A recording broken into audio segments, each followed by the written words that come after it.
اعوذ باللہ من الشیطان الرجیم بسم اللہ الرحمن الرحیم رب اشرح لی صدری ویسر لی امری واحلل عقدۃ من لسانی یفقہوا قولی واجعل لی وزیرا من اہلی آمین یا رب العالمین۔ آج کا ہمارا سورۃ البقرہ کا رکوع نمبر 33 یعنی رکوع نمبر 33 کا آج ہم ترجمہ اور تفسیر کریں گے۔ رکوع نمبر 32 میں جو ہے وہ ہم دیکھ رہے تھے کہ بنی اسرائیل نے جو حضرت یعقوب علیہ السلام کی اولاد تھی اور ان سے 12 قبیلے بنے، 12 قومیں بن گئیں، اور پھر پوری ایک قوم جو ہے وہ بنی اسرائیل کے نام سے جانے لگی۔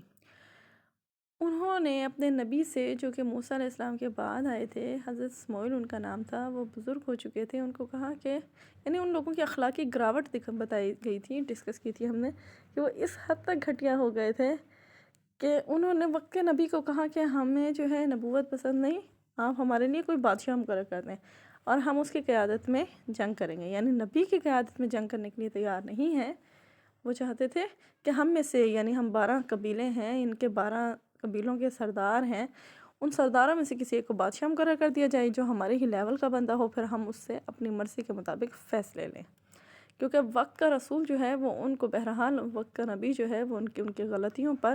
تنبیہ کرتا تھا، لہٰذا اس سے تنگ آئے، انہوں نے کہا کہ نہیں جی ہمارے لیے کوئی بادشاہ مقرر کر دو تاکہ ہم اس کی قیادت میں جنگ کریں۔ جو اس وقت ان کے نبی تھے جن کا نام حضرت اسماعیل علیہ السلام تھا، انہوں نے کہا کہ ایسا تو نہیں ہے کہ جنگ تم پر فرض ہو جائے اور پھر تم نہ کرو۔ انہوں نے کہا یہ کیسے ہو سکتا ہے، ہم تو جنگ کریں گے، اور جنگ کریں گے تو تم ہمارے لیے بس بادشاہ مقرر کرو۔ اتنے میں وہاں سے ایک شخص گزرا جو بنی اسرائیل ہی کے ایک غریب خاندان سے تعلق رکھتا تھا، جس کا نام طالوت تھا۔ وہ اپنے باپ کا گدھا ڈھونڈنے نکلا تھا، جس کو اللہ تعالیٰ نے جسمانی قوت دی تھی، غریب ضرور تھا لیکن جسمانی قوت دی تھی، ذہنی صلاحیتیں دی تھی۔ اللہ کے نبی حضرت اسماعیل نے کہا کہ اللہ نے طالوت کو تمہارے اوپر بادشاہ مقرر کیا ہے۔ انہوں نے کہا اس کو ہمارے اوپر بادشاہت کیسے مل سکتی ہے جبکہ اس کو تو اللہ نے مال میں وسعت بھی نہیں دی۔ تو اللہ کے نبی نے فرمایا کہ اس کی بادشاہت کی سب سے بڑی نشانی یہ ہوگی کہ وہ تابوت سکینہ یعنی وہ صندوق جس کے اندر تمہارے سکونت کا سامان ہے، تمہارے سکون ہے، تمہاری تسکین کا سامان ہے، جس کو قوم عمالقہ جب ان کے اوپر حملہ آور ہوئی تھی اور ان کی بزدلی اور کم ہمتی کی وجہ سے ان کو قتل و غارت کیا، ان کے ساتھ ظلم اور زیادتی کی اور ان کو ان کے گھروں سے نکالا، ان کے ساتھ جو ہے ان کو اپنا غلام بنایا، اور اس کے بعد ان کے ساتھ مطلب ہر طرح کا برا رویہ رکھنے کے بعد، قتل عام کرنے کے بعد، ان پر فاتح بننے کے بعد وہ جب واپس گئی قوم عمالقہ تو وہ اپنے ساتھ وہ ان کا تسکین کا جو صندوق جس کو یہ اپنے ساتھ جنگ میں رکھتے وہ بھی ساتھ لے گئی، جس کے اندر موسیٰ اور ہارون علیہ السلام کے چھوڑے ہوئے تبرکات تھے، جن میں حضرت موسیٰ کا عصا تھا، تورات کی پتھر کی سلیں موجود تھیں، اس کے ساتھ یہ کہ اس کے اندر جو ہے من و سلوہ جو ہے وہ بھی شیشے کی بوتلوں میں رکھا ہوا تھا، یعنی وہ ان کے لیے تبرکات تھے، جس سے یہ برکت حاصل کرنے کے لیے ان کا کنسیپٹ یہ تھا کہ وہ ہمارے پاس ہوگے تو ہم بہادر ہوں گے اور ہمیں فتح اور برکت وہ ہمیں دلوائے گی۔ حالانکہ ایسا نہیں ہوتا، اگر وہ ان کو دلواتی ہوتی تو وہ کبھی بھی قوم عمالقہ ان کو قتل و غارت نہ کرتی، ان کے اوپر ظلم نہ کرتی، ان کے اوپر فاتح نہ بنتی، ٹھیک ہے نا، آپ کانسیپٹ سمجھ رہے ہیں نا؟ تو پھر لیکن اور پھر ساتھ میں یہ کہ ان کا وہ تابوت بھی ان سے لے گئی۔ اصل بات یہ ہے کہ کوئی بھی چیز آپ کو برکت یا فائدہ نہیں دے سکتی اس وقت تک جب تک کہ آپ خود ثابت قدم نہ ہو۔ میدان جہاد میں آپ یہ سمجھیں کہ یہ تابوت سکینہ جو ہے، یہ صندوق جس میں آل موسیٰ اور آل ہارون کے تبرکات ہم نے چھوڑے ہوئے رکھے ہوئے ہیں، تو بس ان کی وجہ سے ہم فاتح بن جائیں گے؟ نہیں، ثابت قدمی کی ضرورت ہوتی ہے، ایمان کی پختگی کی ضرورت ہوتی ہے، جو ان کے پاس نہیں تھی، نہ ایمان کی پختگی تھی نہ ثابت قدمی تھی، یہ تو انتہائی بزدل اور کم ہمت قوم تھی۔ لہٰذا وہ قوم عمالقہ جب ان کے اوپر انہوں نے حملہ کیا اور وہ واپس گئے فتح یاب ہو کر، تو وہ ان کے ساتھ اس صندوق میں لے گئے، جس کی وجہ سے یہ بہت افسردہ تھے۔ تو حضرت اسماعیل علیہ السلام نے کہا کہ وہ جو صندوق تمہارا لے گئی تھی نا، وہ اس طالوت کی بادشاہت کی سب سے بڑی نشانی یہ ہوگی کہ تمہیں وہ تابوت مل جائے گا۔ ہم دیکھتے ہیں کہ وہ تابوت یہ بادشاہ جو ہیں طالوت کو ماننے کے لیے تیار نہیں تھے، انہوں نے کہا تھا اس کو ہمارے اوپر کیسے بادشاہت مل سکتی ہے جبکہ اس کے پاس تو مال بھی نہیں ہے، یعنی مال نہیں ہے، طاقت نہیں ہے، اقتدار نہیں ہے، یہ تو ایک غریب سا بندہ ہے بنی اسرائیل کا، ایک عام سا شہری ہے، تو اس کو ہمارے اوپر بادشاہ کیسے بنا دیا؟ اس پر اللہ تعالیٰ نے فرمایا کہ اس کو اللہ نے ان کے نبی نے ان کو بتایا کہ اس کو اللہ نے تمہارے اوپر جسم اور ذہنی صلاحیتوں میں قوت دی ہے، طاقت دی ہے، اور پھر یہ کہ اس کی بادشاہت کی سب سے بڑی نشانی یہ ہوگی کہ تمہیں وہ تابوت مل جائے گا۔ ہوا یہ کہ جب وہ قوم عمالقہ وہ تابوت لے گئی تو اس سے کیا ہوا کہ وہ جس شہر میں بھی جاتا ہے وہاں پر جو ہے بدترین قسم کی وبا پھیل جاتی اور جس سے لوگ جو تھے وہ مرنا شروع ہو جاتے، یہاں تک کہ وہ دیکھتے دیکھتے ان کے 5 شہر جو تھے وہ برباد ہو گئے، ہلاک ہو گئے، ویران ہو گئے۔ ایسی صورت میں انہوں نے اس کو اپنے لیے مہنوس تصور کرتے ہوئے 2 بیلوں کے اوپر ایک ریڑھی لگا کر اس کے اوپر جو ہے بیل ریڑھی کے اوپر وہ صندوق رکھا اور ان کو بغیر کسی ہنکانے والے کے ہانک دیا۔ کوئی مطلب ان کے اوپر ان کا محافظ اور نگہبان نہیں تھا کہ وہ ان کو کہاں لے کے جائے، بس بیلوں کو چھوڑ دیا تھا کہ جہاں مرضی اس کو لے جاؤ۔ اللہ تعالیٰ نے وہ صندوق جو ہے وہ فرشتوں کے ذریعے سے ان کے پاس واپس پہنچا دیا، کہا چلو اب یہ طالوت کی بادشاہت کی سب سے بڑی نشانی ہے، اب جو ہے تم نے کیا کرنا ہے کہ طالوت کی، اب تم نے چونکہ کہا تھا نا کہ ہمیں بادشاہ مقرر کرو اور ہم اس کی قیادت میں جنگ لڑیں گے، اب تم جنگ کے لیے تیار ہو جاؤ۔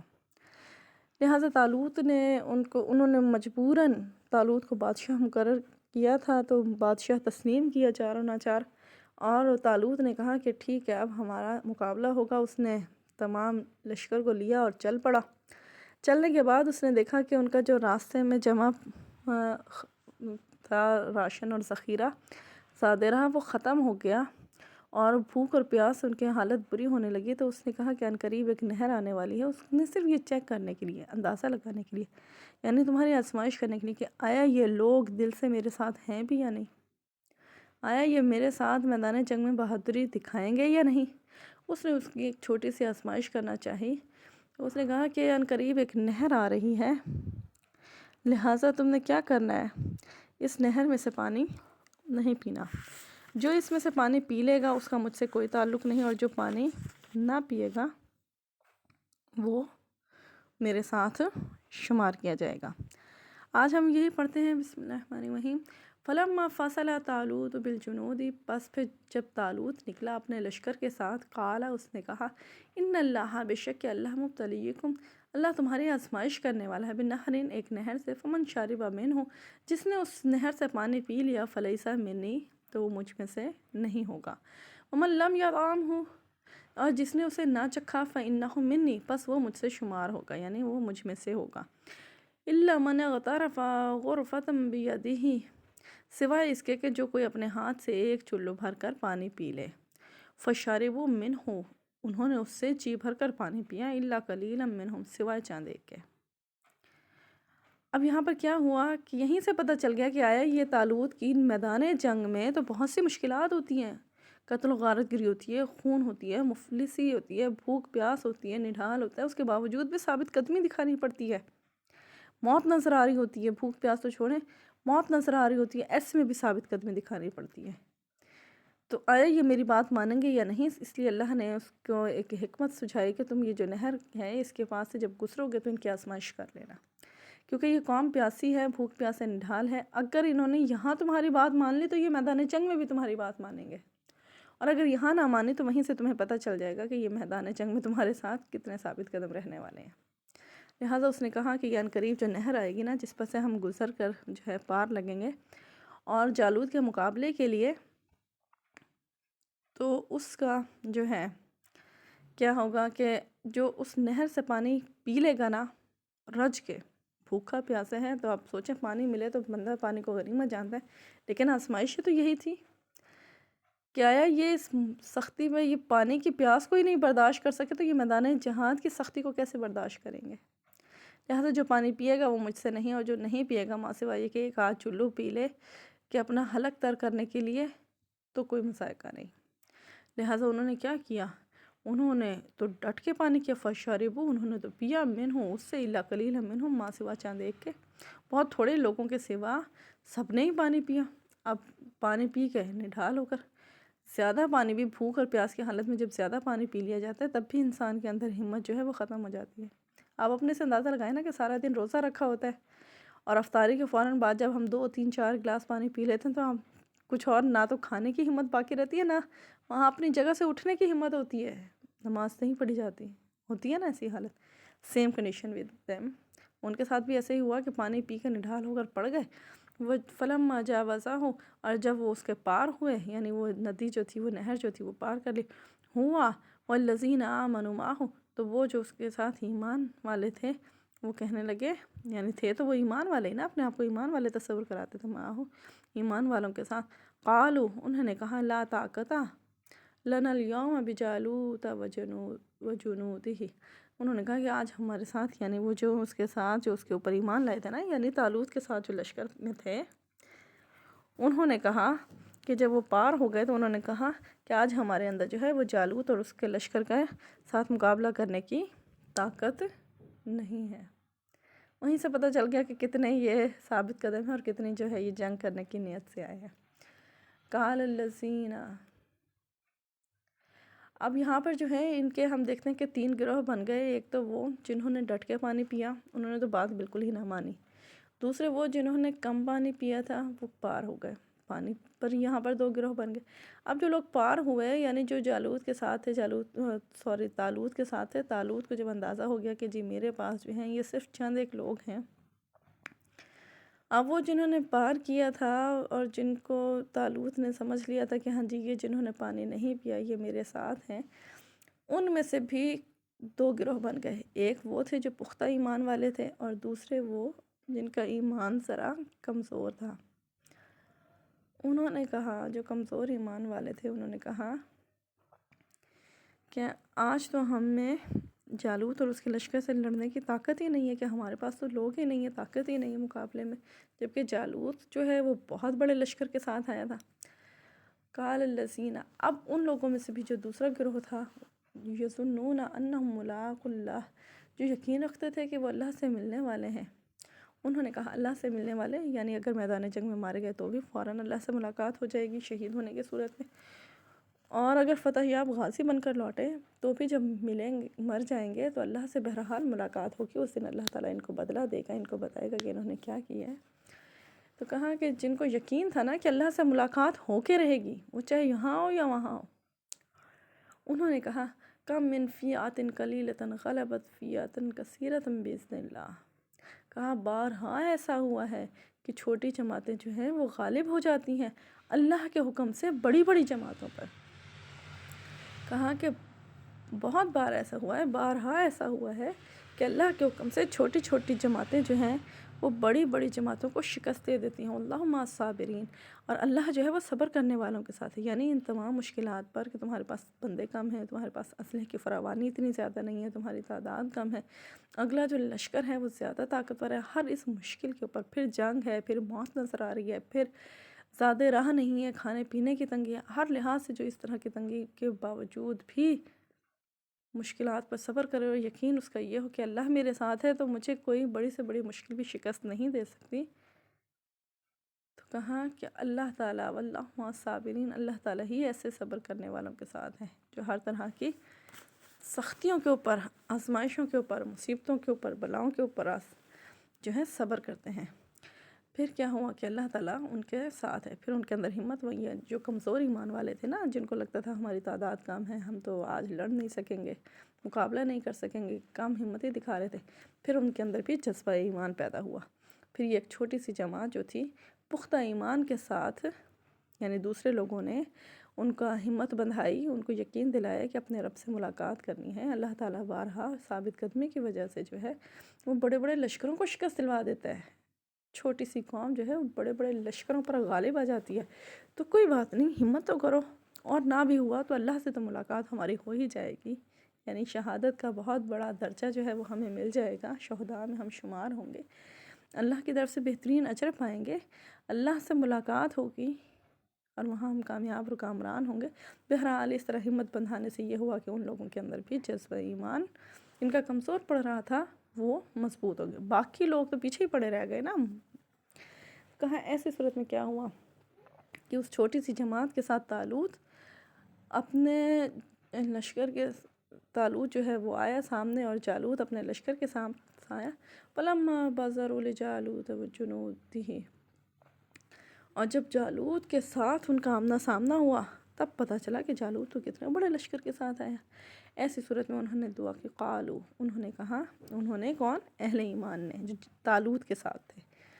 انہوں نے دعا کی کہ قالو، انہوں نے کہا ربنا افرغ علینا، اے ہمارے رب ہمارے دلوں میں صبر ڈال دے، یعنی اس مشکل پر، اس آزمائش پر ہمیں ہمت دلا، صبر دے. وثبت اقدامنا، اور ہمارے قدموں کو مضبوطی، استحکام عطا فرما، ثابت قدمی عطا فرما. وانصرنا علی القوم الکافرین، اور اس کافر قوم کے مقابلے میں ہماری مدد فرما. بڑی بہترین دعا انہوں نے کی. جالوت جب اس کے لشکر سے جب آمنا سامنا ہوا تو انہوں نے اللہ سے دعا کی کہ یا اللہ اس آزمائش میں ہمیں ثابت قدم رکھ، ہمارے اوپر صبر کا فیضان کر، اور اپنی طرف سے ہماری مدد فرما. اور جو اللہ سے مدد مانگے کس طرح سے ناکام اور نامراد رہ سکتا ہے. لہٰذا ایسے میں جب ہوا آمنا سامنا، فَهَزَمُوهُمْ بِإِذْنِ اللَّهِ، تو انہوں نے اس کو شکست دے دی، یعنی اہل ایمان نے اس اتنے بڑے لشکر کو شکست دے دی بِإِذْنِ اللَّهِ، اللہ کے حکم سے. اور تو اور وہ جالوت جو مکمل طور پر زرہ میں، لوہے کی جو زرہ تھی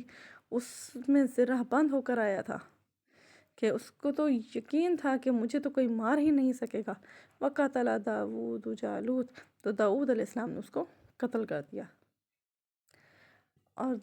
ایسے میں کیا ہوا کہ حضرت داؤد علیہ السلام جو کہ اس وقت تک ایک عام سپاہی کی حیثیت سے طالوت کے لشکر میں شامل تھے، ان کو پتہ نہ تھا کہ نبوت مجھے ملنے والی ہے، یا میں وقت کا نبی ہوں، یا اللہ تعالیٰ مجھے حکمت اور دانائی کے ساتھ بادشاہت بھی عطا فرمائے گا. ان کو یقین ہی نہ تھا. وہ تو ایک عام سپاہی کی حیثیت سے تھے، طالوت کے لشکر میں جنگ کر رہے تھے،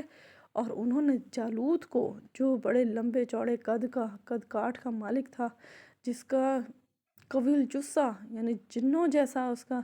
جسم تھا، اس کو داؤد علیہ السلام نے قتل کر دیا. اور پھر اس کے بعد کیا ہوا، جب سپہ سالار قتل ہو گیا تو اس کی قوم کو، اس کے جو پیچھے لشکر تھا اس کو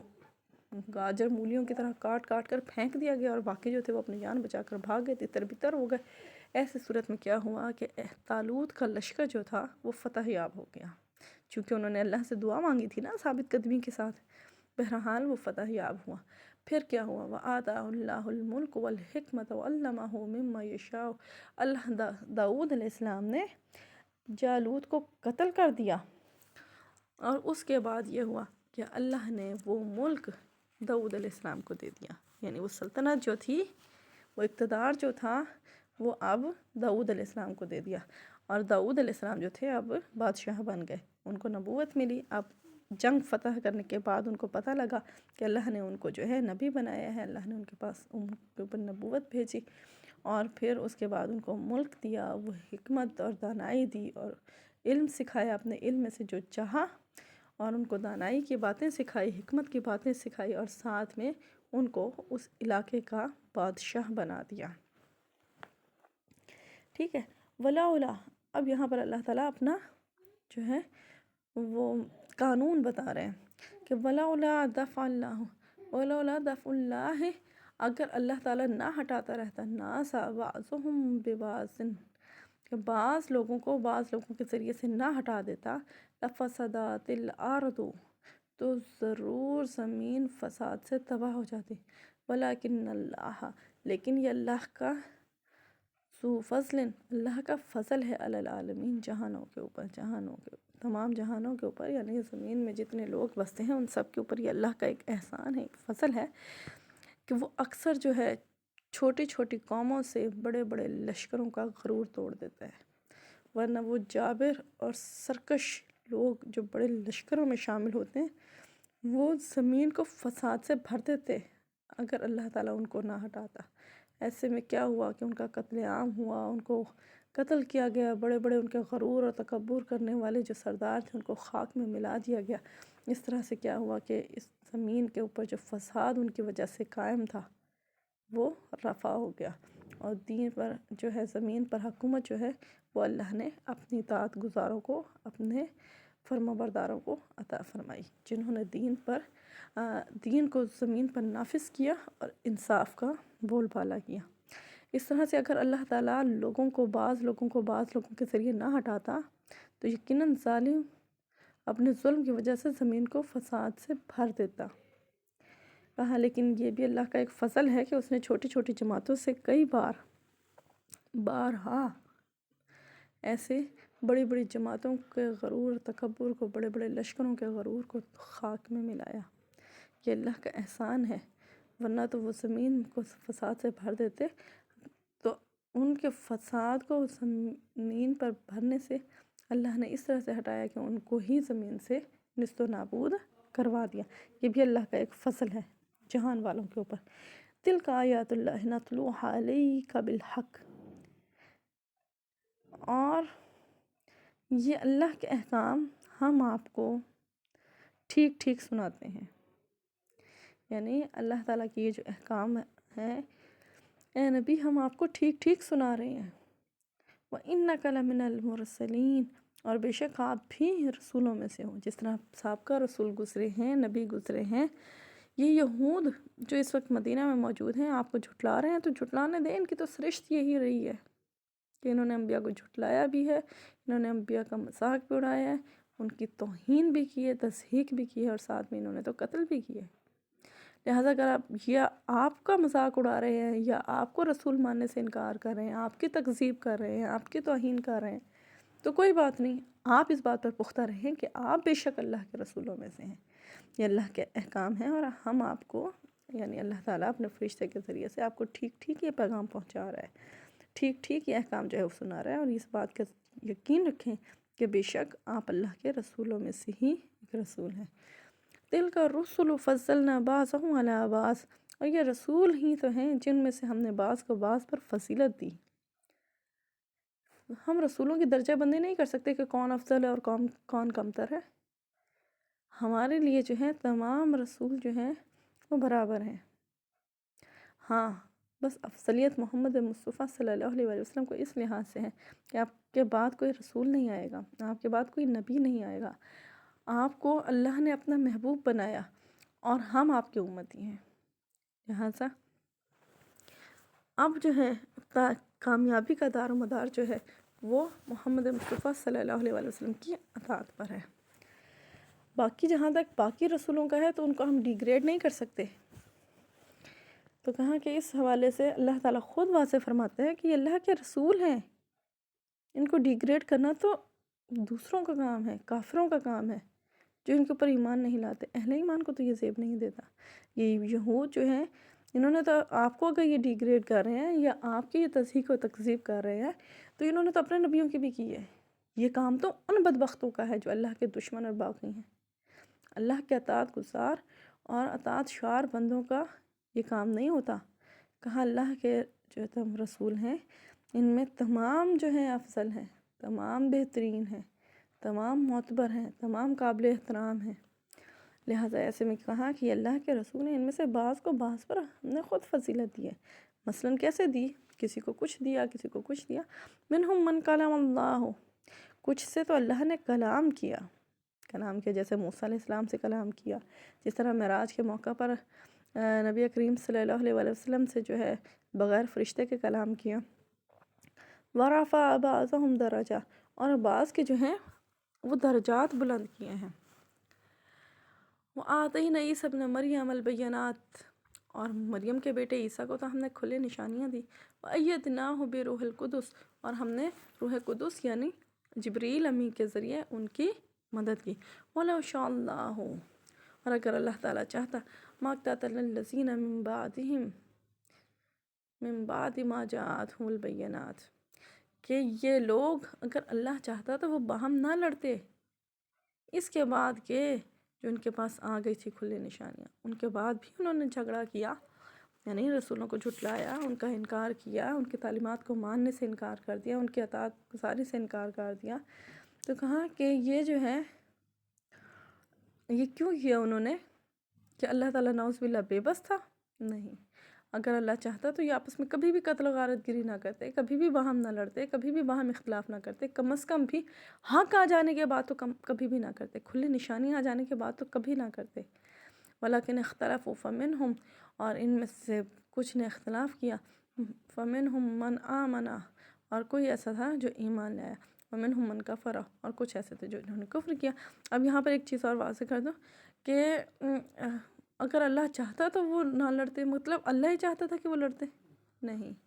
اصل میں اللہ نے، اور دوسری چیز یہ کہ نعوذ باللہ ان کی لڑائی کی وجہ سے، ان کے اختلاف کی وجہ سے یہ کنسیپٹ بھی نہ آئے معاذ اللہ کہ اللہ تعالیٰ نعوذ باللہ بے بس تھا اور ان کی لڑائیوں کو روکنے والا نہ تھا، روکنے کی جرات نہیں کر سکتا تھا، روکنے کی ہمت نہیں رکھتا تھا، یا اللہ کے پاس اس کا روکنے کا زور ہی نہیں تھا، طاقت ہی نہیں تھی۔ نہیں، ایسی بات نہیں ہے۔ اگر اللہ تعالیٰ ان کو زبردستی روک دیتا تو یہ اللہ کی مشیت کے خلاف ہوتا، کہ اللہ تعالیٰ نے اپنے بندوں کو ارادے اور آزادی اور اختیار کا جو آزادی دی ہے ارادے اور اختیار کی، وہ ختم ہو جاتی۔ لیکن ایسا نہیں ہوا، اللہ نے انسان کو ارادے اور اختیار کی آزادی دی ہے کہ چاہو تو اطاعت کرو، چاہو تو کفر اور ضلالت کا راستہ اختیار کر لو، چونکہ زمین پر انسان کو امتحان گاہ میں بھیجا گیا ہے، اور یہی امتحان ہے کہ آیا دیکھو یہ اپنے ارادے کا صحیح استعمال کرتا ہے یا غلط۔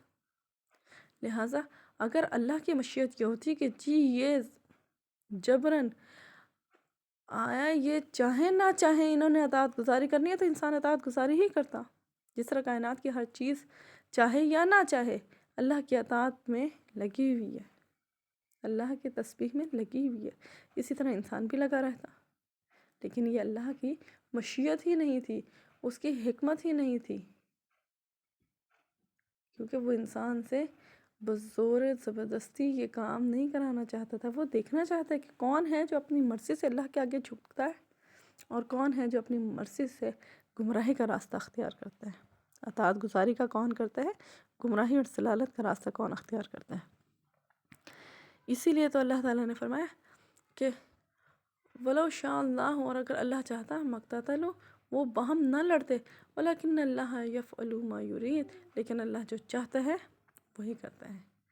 اس لیے کہ اللہ جو کچھ چاہتا